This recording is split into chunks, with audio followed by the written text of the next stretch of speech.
Movie শুরুতে একজন মহিলা ব্যাকগ্রাউন্ড থেকে বলে, আজ আপনাদের যে গল্পটি বলতে চলেছি সেই গল্পের মানুষেরা নিয়মিত প্রার্থনা করে আবার রোজাও রাখে। আর যে গ্রামে তারা থাকে সেটি চারদিক থেকে অবরুদ্ধ। এই গ্রামের চারপাশে হাজার হাজার মাইন পুঁতে রাখা আছে। গল্পটি খ্রিস্টান এবং মুসলিমদের গল্প। ইতিহাসে যারা লড়াই করে হারিয়েছে অনেকগুলো জীবন, কিন্তু এই গ্রামের মুসলিম এবং খ্রিস্টানরা এখন শান্তি চায়। তারা শান্তির পথ বেছে নিয়েছে। আর এই গ্রামের শান্তি রক্ষার সব থেকে বড় দায়িত্ব তুলে নিয়েছে আমরা এই গ্রামের মহিলারা। আমাদের পুরো দেশ লেবাননে চলমান মুসলিম খ্রিস্টান দাঙ্গা আমাদের গ্রামে যেন না পৌঁছাতে পারে, তার জন্য আমরা পুরো গ্রামের মহিলারা সবাই মিলে একসাথে লড়াই করছি। কারণ আমরা জানি স্বজন হারানোর ব্যথা কি। ইতিমধ্যে আমরা এই ধর্মীয় যুদ্ধে হারিয়েছি অনেক প্রিয়জন। পরের দৃশ্যে আমরা দুটো ছেলেকে দেখতে পাই। একজনের নাম নাসিম, আরেকজনের নাম রোকস। তারা শহর থেকে ফিরে আসছে। তাদের সাথে ছিল বড় একটি ডিশ। এই গ্রামে ঢোকার শুধুমাত্র একটি রাস্তা। এই গ্রামে আজ প্রথম টিভি দেখানোর ব্যবস্থা করা হচ্ছে। তাই গ্রামের বাচ্চারা তো মহা খুশি। তারাও নাসিম আর রোকসের সাথে সাথে দৌড়াচ্ছে।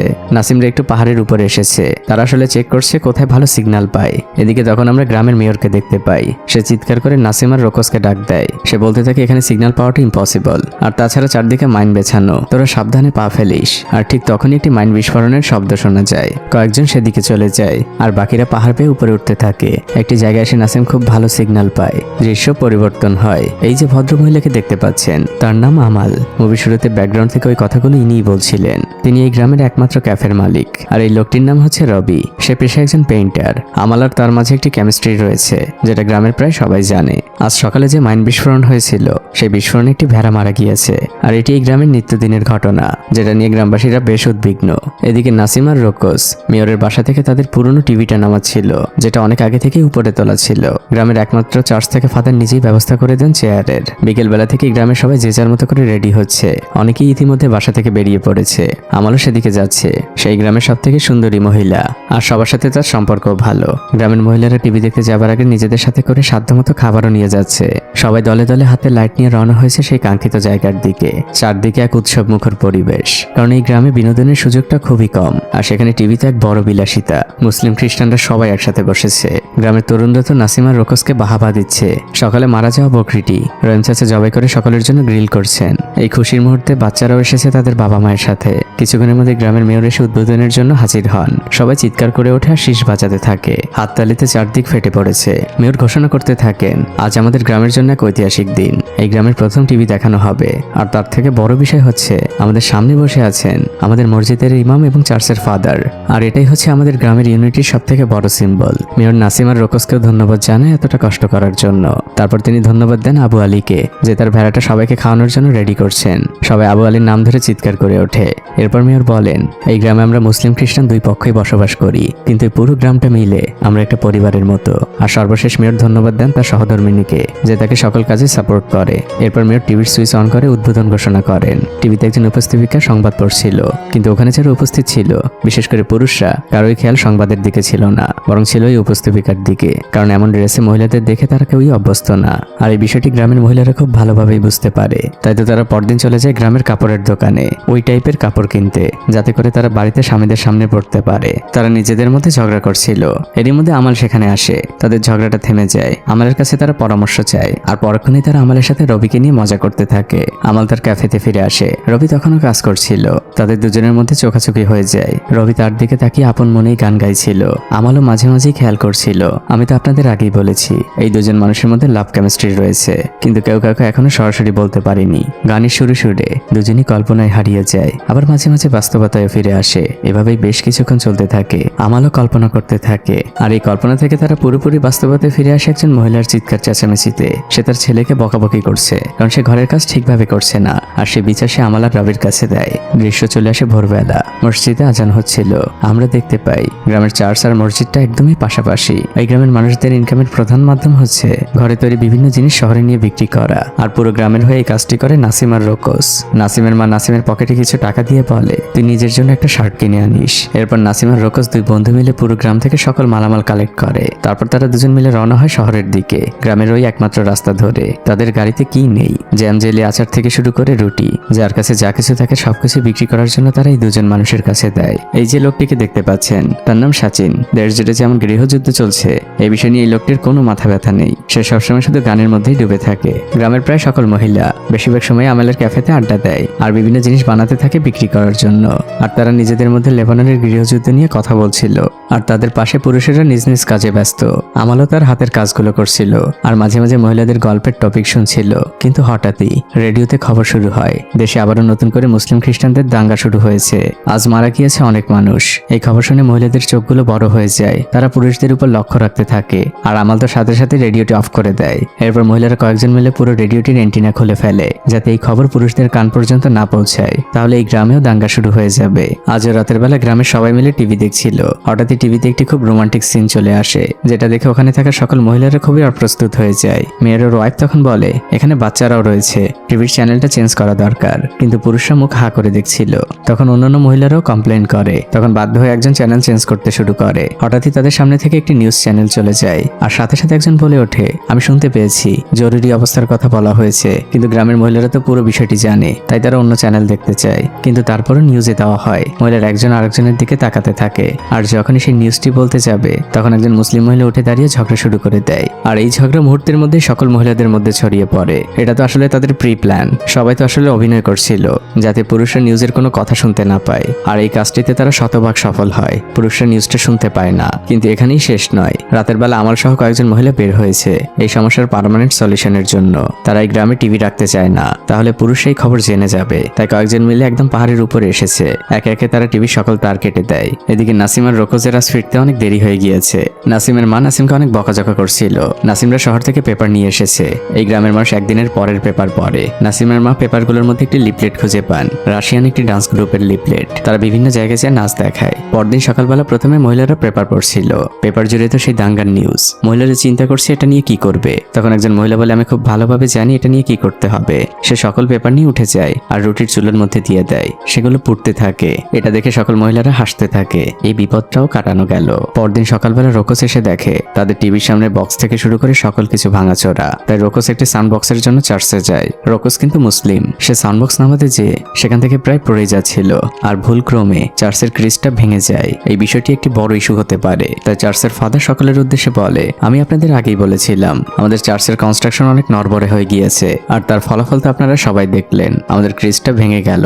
আসলে ফাদার চাচ্ছিলেন না এই বিষয়টা কোনো ধর্মীয় দাঙ্গায় পরিণত হোক। পরদিন হঠাৎই গ্রামের মসজিদের মাইকে ছাগল ভেড়ার ডাক শোনা যাচ্ছিল। ইমাম সাহেব তো লাফ দিয়ে ওঠেন। গ্রামের সবাই উদ্বিগ্ন হয়ে পড়ে।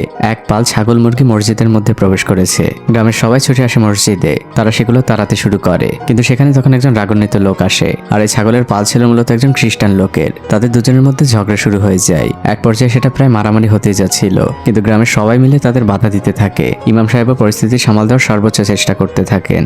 একসময় পরিস্থিতি শান্ত হয় আর পরের দৃশ্যেই দেখা যায় গ্রামের মহিলারা সবাই মিলে মসজিদ পরিষ্কারের সর্বোচ্চ চেষ্টা করছে। তারা একদম পরিষ্কার করে মসজিদের ভিতরের অবস্থা ঠিক আগের মতো করে ফেলে। অন্যদিকে এই বিষয়টি নিয়ে গ্রামের পুরুষদের মধ্যে এখনো তর্ক বিতর্ক চলছে। ইমাম সাহেব মুসলিম লোকদের মসজিদে ডাকেন। তিনি সবার উদ্দেশ্যে বলছেন, দেখুন আমরা এই গ্রামে শান্তি চাই, আমরা এখানে দুই ধর্মের মানুষ বাস করি, আমরা মিলেমিশে থাকতে চাই। তখন সেই লোকটি ইমাম সাহেবের উদ্দেশ্যে বলে ওঠে, তাহলে ওরা এই কাজটি কেন করলো? ইমাম সাহেব বলেন, দোষটা ওদের না, আমি ভুল করে মসজিদের দরজা খোলা রেখে গিয়েছিলাম। অবলা প্রাণী দরজা খোলা দেখেই ঢুকে গিয়েছে, কেউ ইচ্ছে করে ঢুকায়নি। ইমাম সাহেব পরিবেশ শান্ত করার সর্বোচ্চ চেষ্টা করেন। পরদিন স্থানীয় চার্চে খ্রিস্টানদের একটি অনুষ্ঠান ছিল। গ্রামের ছোট ছোট মুসলিম বাচ্চারাও সেই অনুষ্ঠান জানালা দিয়ে উকি দিয়ে দেখছিল। ওখানে খ্রিস্টান বাচ্চারা নাটক পরিবেশন করছিল।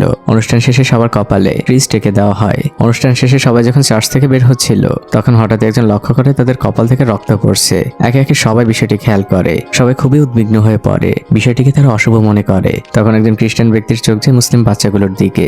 একটি বাচ্চা ক্রেস্টে ভর করে হাঁটছিল, সে তাকে তাড়া দেয় আর গালমন্দ করতে থাকে, বলতে থাকে এগুলো সবই তোরা করেছিস, এগুলো তোদের কাজ।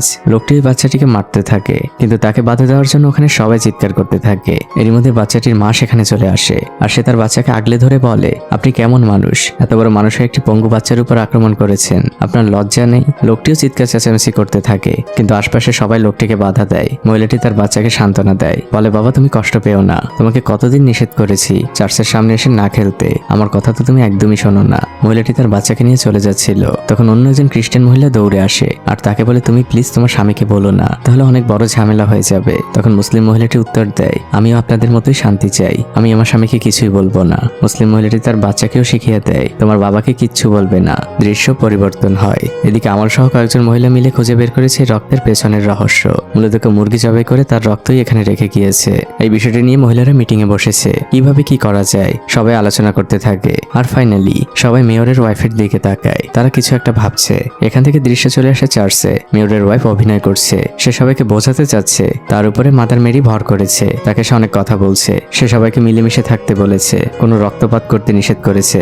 আমালরা সবকিছু মেয়রের ওয়াইফকে শিখিয়ে দিচ্ছিল আর তিনি সেগুলোই বলছিলেন। প্রথমে মানুষ ইন্টারেস্ট দেখালেও একসময় মানুষ হতাশ হয়ে সেখান থেকে ধীরে ধীরে বেরিয়ে যেতে থাকে। মেয়র তখন এসে তার ওয়াইফকে বলে তুমি বাড়ি চলো। তাদের এই প্ল্যানটা খুব একটা বেশি সাকসেসফুল হয় না।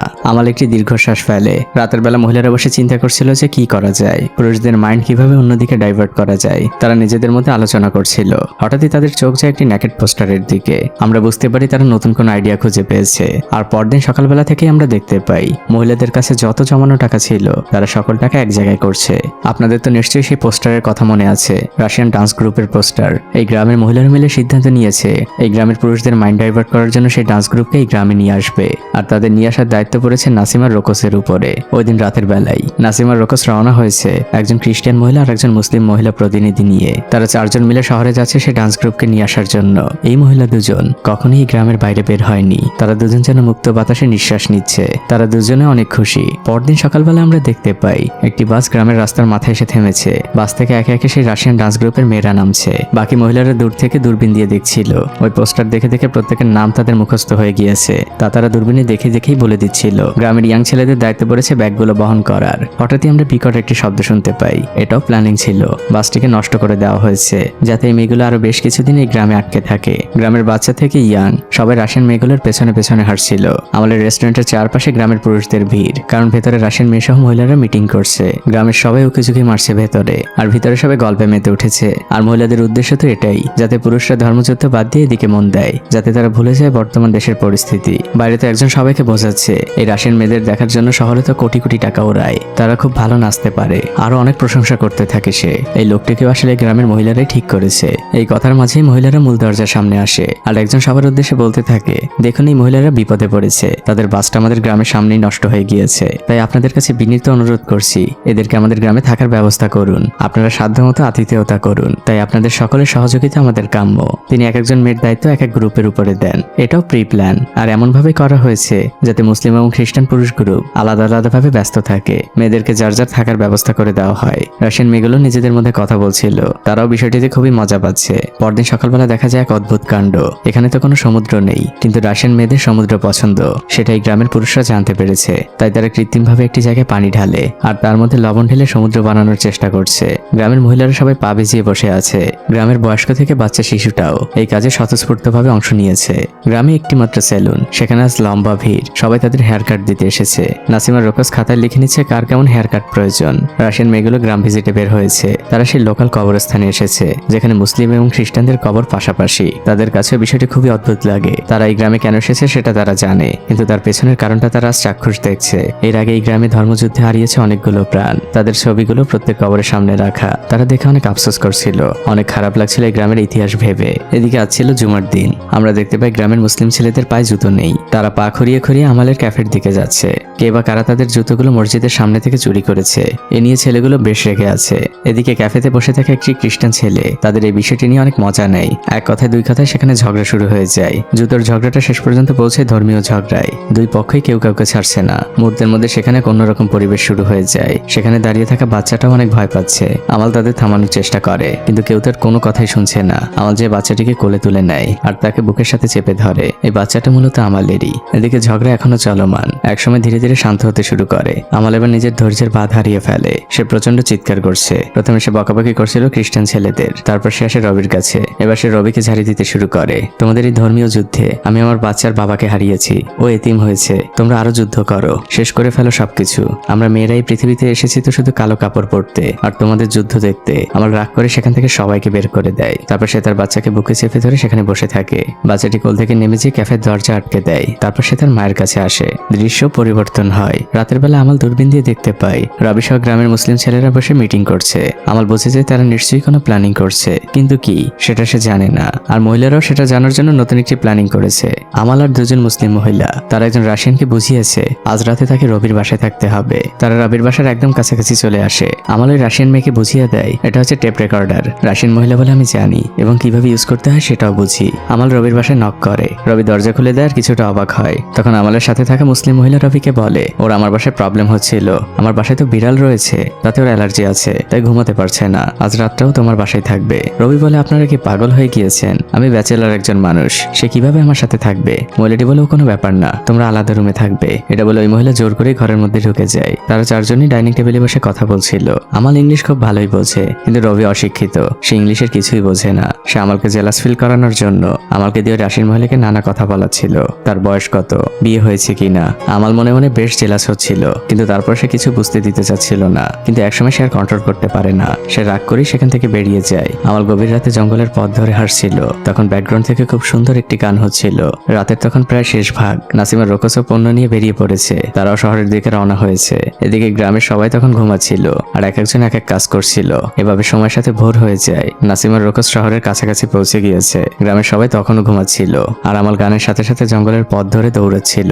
এভাবে সকাল হয়ে যায়। গ্রামের মুসলিম ছেলেরা সবাই রবির বাসায় মিটিং এ বসেছে, কিভাবে কি করা যায়। তখন আমরা সেই রাশিয়ান মহিলাকে দেখতে পাই। সে সেই টেপ রেকর্ডারটি অন করে নেয় আর নিজের পকেটের মধ্যে লুকিয়ে ফেলে। তারপর সে ওখানে বসে থাকা সবাইকে যে হাই বলে। পুরুষরা তাকে দেখে এতটাই এক্সাইটেড হয়ে যায় যে কে কি করবে বুঝে উঠতে পারছে না। রাশিয়ান মেয়েটি সবার সাথে হাই হ্যালো করছে, আর সবাই তার দিকে তাকিয়ে আছে। হঠাৎই সে একটু পানি চায়, আর তাকে পানি দেওয়ার জন্য ওখানে সবাই উঠে যায়। এরপর মহিলাটি অভিনয় করতে শুরু করে। এখানে তো অনেক গরম। সে তার উপরের স্কার্টটি খুলে সেখানে রেখে দেয়, যার মধ্যে সেই টেপ রেকর্ডারটি ছিল।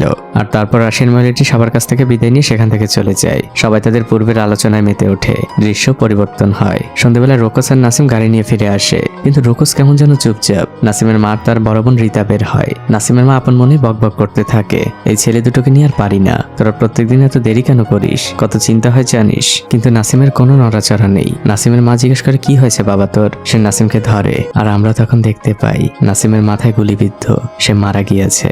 নাসিমের মায়ের সেই কি চিৎকার, কি হয়েছে বাবা তোর? মার সাথে কথা বল, সারাদিন তোর পথ চেয়ে বসে থাকি, চুপ কেন করে আছিস, কথা বল আমার সাথে। নাসিমের মা যে রোকসকে ধরে, রোকস বল আমার বাবার কি হয়েছে, ও কথা কেন বলছে না। রোকস নিস্তব্ধ হয়ে দাঁড়িয়ে আছে। নাসিমের মায়ের সে কি কান্না। মুভির এই অংশে চোখের পানি ধরে রাখা সত্যিই কঠিন, অনেক কঠিন। রোকস একসময় চোখের পানি ছেড়ে দেয় আর বলে, সব দোষ আমার, আমরা আজ অন্য পথ দিয়ে আসছিলাম, সেখানে খ্রিস্টান মুসলমানদের মধ্যে গোলাগুলি হচ্ছিল, কখন যে নাসিমের মাথায় গুলি লেগে গেল বুঝতেই পারিনি, সব দোষ আমার। এদিকে নাসিমের মায়ের কান্নায় চারদিক ভারী হয়ে উঠেছে। রোকস তখন বাইক থেকে নেমে বলে, ওর বড় ভাইকে আমাকে বলতে হবে। এত কিছুর মধ্যেও নাসিমের মা সেন্স হারাননি। তিনি বলেন, এটা করিস না, এটা করলে এই গ্রামে আরো রক্তপাত হবে, আরো জীবন যাবে। আমি আমার একটা ছেলেকে হারিয়েছি, আর একটা ছেলেকে হারাতে চাই না, ওকে বলার দরকার হলে আমি বলবো। দৃশ্য পরিবর্তন হয়। নাসিমের মার বোন নাসিমকে গোসল করায়, আর তারপর তারা তিনজন মিলে নাসিমকে নিয়ে রওনা হয় জঙ্গলের দিকে। নাসিমদের বাড়ির পেছনে পুরনো একটি কুয়ো রয়েছে। নাসিমকে একটি দড়ির মাধ্যমে সেই কুয়োর মধ্যে ঢোকানো হয়, যাতে এই গ্রামে তার মৃত্যুর খবর কেউ না জানতে পারে। আর যদি এই বিষয়টি নাসিমের বড় ভাই জানতে পারে, তাহলে আবার এই গ্রামে নতুন করে যুদ্ধ হবে। এই মা ছেলেকে কবরও দিতে পারেনি। সে আপন মনে পাহাড়ের উপরে দৌড়াচ্ছে, আর একসময় সে চার্চে চলে আসে। সে মাদার মেরির সামনে দাঁড়িয়ে চিৎকার করে বলতে থাকে, তুমি কোনো মা না, তুমি কেন আমার সন্তানকে কেড়ে নিলে? সন্তান হারানোর কষ্ট তুমি কি বুঝবে? আমার এই পেটেও বড় হয়েছে, কত কষ্ট করে বড় করেছি, আর তুমি কেড়ে নিলে? আমি আর তোমার সামনে আসবো না, কিন্তু তোমাকে প্রমিস করছি আমি এই গ্রামে রক্তপাত হতে দিব না। নাসিমের মা সেখান থেকে চলে যায়। পরদিন সকালবেলা রোকস, নাসিমের মা, নাসিমের বোন সবাই স্বাভাবিক থাকার অভিনয় করতে থাকে, কিন্তু নাসিমের বড় বোন নিজেকে কন্ট্রোল করে রাখতে পারছে না। তখন নাসিমের মা বলে, এটুকু কষ্ট করতেই হবে মা, তুই রঙিন ড্রেস পরে নে, কেউ যেন কিছু না বুঝতে পারে। আর সে রোকসকে বলে, যদি কেউ নাসিমের কথা জিজ্ঞেস করে তাহলে বলবে অসুস্থ। রোকসও মাথা নেড়ে সম্মতি জানায়। দৃশ্য পরিবর্তন হয়। নাসিমের মা প্রতিদিনের মতোই নাসিমের ব্যবহারের জিনিসগুলো ধৌত করছিল, কিন্তু এই জামা কাপড়ের পেছনের মানুষটা যে মারা গিয়েছে তাই তিনজন মানুষের বাইরে কেউই জানে না। মৃত সন্তানের এই ড্রেসগুলো পরিষ্কার করতে এই মায়ের অনেক কষ্ট হচ্ছিল, কিন্তু তারপরও সে বুকের উপর পাথর চেপে করে যাচ্ছিল। সন্ধ্যাবেলায় নাসিমের মা নাসিমের ঘরে আসে, তার বিছানাটাকে খুব সুন্দরভাবে সাজায়, রুমের আলোটাও জ্বেলে রাখে, যাতে বাইরে থেকে মনে হয় নাসিমের ঘরের মধ্যেই আছে। দৃশ্য পরিবর্তন হয়। রোকস সকালবেলা বন্ধুদের সাথে আড্ডা দিচ্ছিল, তখন সেখানে রোকসের আরেকটি বন্ধু আসে, আর দূর থেকে তাকে দেখায়, এই দেখ নাসিমের টুপি আমি পেয়েছি। রোকস এটা দেখে খুবই রেগে যায়, কারণ তার এই বন্ধু নাসিমের টুপি পরা ছিল। সে সাথে সাথে যে বলে, ওটা আমাকে দে, তোর এত বড় সাহস কিভাবে হলো, তুই নাসিমের টুপি পরলি। দুজনের মধ্যে হাতাহাতি শুরু হয়ে যায়। রোকসের সেই বন্ধু বলে, নাসিমকে টুপি দিতে হলে আমি দিব, তুই এমন ব্যবহার কেন করছিস, দেখে মনে হচ্ছে টুপিটা তোর। ওখানকার সবাই মিলে তাদের দুজনকে ঠেকিয়ে দেয়। আর পরের দৃশ্যে আমরা দেখতে পাই রোকসের সেই বন্ধু তার মাকে নিয়ে রওনা হয়েছে নাসিমের বাড়ির দিকে। তার মা তাকে নিয়ে যাচ্ছে নাসিমকে তার টুপিটি ফেরত দেওয়ার জন্য।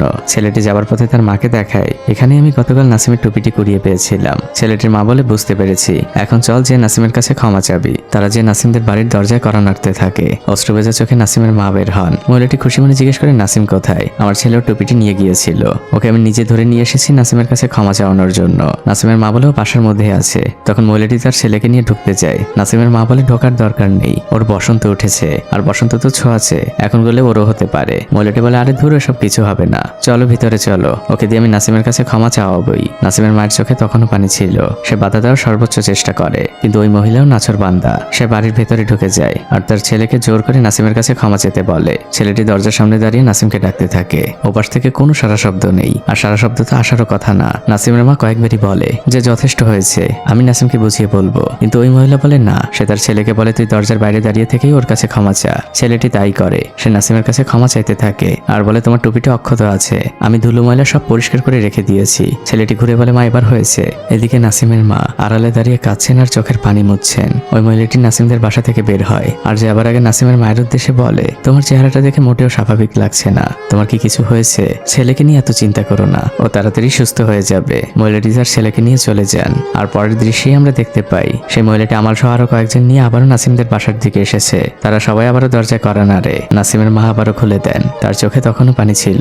তারা সবাই নাসিমের মাকে সান্ত্বনা দিতে থাকে, আরে আমারও তো বসন্ত হয়েছিল, আমি জানি কিভাবে চিকিৎসা করতে হয়, চলো ওর চিকিৎসা করি। নাসিমের মা কাঁদছেন, তিনি চুপচাপ। তখন ওখানকার একজন মহিলা নাসিমের মাকে জিজ্ঞেস করে, সত্যি করে বলো তো কি হয়েছে? নাসিমের মা নিজেকে ধরে রাখতে পারেন না। দৃশ্য চলে আসে নাসিমদের বাসার ভেতরে। ওখানে থাকা সবাই কাঁদছে আর টিস্যু দিয়ে চোখ মুছছে। তারা কেউই নাসিমের মৃত্যুকে মেনে নিতে পারেনি, কিন্তু তারা সবাই আলোচনা করছিল এই ঘটনা যদি গ্রামে জানাজানি হয় আবারও যুদ্ধ শুরু হবে। সবাই প্ল্যানিং করছিল নাসিমের মৃত্যুটাকে কিভাবে আপাতত লুকানো যায়। এরই মধ্যে আমরা বাইরে দেখতে পাই নাসিমের বড় ভাই খুব রাগান্বিতভাবে তাদের বাড়ির দিকেই আসছে। শেষে দরজায় জোরে জোরে কড়া নাড়ে। ওখানে সবাই আতঙ্কিত হয়ে পড়ে। সবাই নিজেদের চোখ মুছতে শুরু করে। নাসিমের মা দরজা খুলে দেন। তার ছেলে ঘরে ঢোকা মাত্রই পাগলের মতো কিছু একটা খুঁজছে। সে আসলে তাদের বন্দুকটি খুঁজছিল। সে চারদিকে একদম ওলটপালট করে রেখেছে। এদিকে বাকি সবাই ভয় পাচ্ছে। একসময় নাসিমের বড় ভাই নাসিমের দরজার সামনে যায় আর বলে, নাসিম এখনো দরজা খোলেনি। সে তার মাকে বলে, ওকে দরজা খুলতে বলো, ওর রুমের মধ্যে আমাকে খুঁজতে হবে। নাসিমের মা নাসিমের বড় ভাইকে বোঝায়, ও অসুস্থ, এখন যাওয়ার দরকার নেই, আমি পরে খুঁজে রাখবো। নাসিমের বড় ভাই বলে, না, আমার এক্ষুনি দরকার। নাসিমের বড় ভাই জোর করে দরজা খুলতে যায়। নাসিমের মা তাকে বাধা দেওয়ার সর্বোচ্চ চেষ্টা করতে থাকে, কিন্তু একসময় কোনো লাভ হয় না। নাসিমের বড় ভাই জোর করে দরজা খুলে ফেলে। নাসিমের বিছানাটা ফাঁকা, রুমটা শুনশান সাজানো, ভেতরে নাসিম নেই। তার আর বুঝতে বাকি থাকে না, চারপাশটা একদম নীরব হয়ে গিয়েছে। সে তার মাকে জিজ্ঞেস করে, মা নাসিম কোথায়, ওর কি হয়েছে? নাসিমের মা প্রচন্ড কাঁদতে শুরু করে। সে কাঁদতে কাঁদতে মাটিতে বসে পড়ে। নাসিমের বড় ভাইয়ের আর কিচ্ছু বুঝতে বাকি থাকে না। সে জিজ্ঞেস করে, ওকে কারা মেরেছে? মা বলো, ওকে কারা মেরেছে, কথা বলছো না কেন? নাসিমের মা শুধু ফুফিয়ে ফুফিয়ে কাঁদছে। নাসিমের বড় ভাই একদম পাগলের মতো হয়ে গিয়েছে। সে উঠে চলে যায় তাদের বন্দুকটি খুঁজতে। নাসিমের মাও চোখ মুছে তার পিছু পিছু যায় আর চিৎকার করে বলে, এই গ্রামের কারো কোনো দোষ নেই। কিন্তু নাসিমের বড় ভাইকে কোনোভাবেই থামানো যাচ্ছে না।